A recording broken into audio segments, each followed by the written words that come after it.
Нэгээс 6 дугаар сарын байдлаар гаргасан тоо мэдээ. Иргэний улсын бүртгэлийн чиглэлээр 13,236, эд хөрөнгийн эрхийн улсын бүртгэлийн чиглэлээр 4,957, хуулийн этгээдийн улсын бүртгэлийн чиглэлээр 1051 иргэн хуулийн этгээдэд бүртгэлийн үйлчилгээг үзүүлсэн байна. Нийт хүн амын тоо 85,015, үүнээс гадаад паспортын машинаар 803, өтөх машины лавлгаа үйлчилгээ 4,934, e-бизнес сайтаар 1,006 иргэн бүртгэлийн үйлчилгээг тус үзүүлсэн байна. Иргэний улсын бүртгэлийн чиглэлээр төрсний бүртгэл 610, гэрсний бүртгэл 138, нас барсны бүртгэл 254, үндэсний энгийн цахим гадаад паспорт 3248,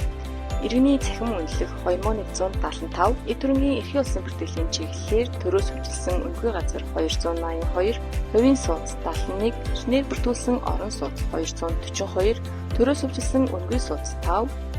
үйлчлэгийн зориулалттай байр 58, өмчлөх эрх шилжих 1266,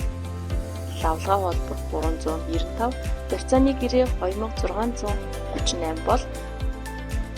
хуулийн этгээдийн улсын бүртгэлийн чиглэлээр хязгаарлалт хариуцлагатай компани 108, нөхөрлөл 4, оршоо 99, төрийн бас байгууллага 31, үйлдвэрчний эвлэл 2, бусад 807 бүртгэлийн үйлчилгээг үзүүлсэн байна.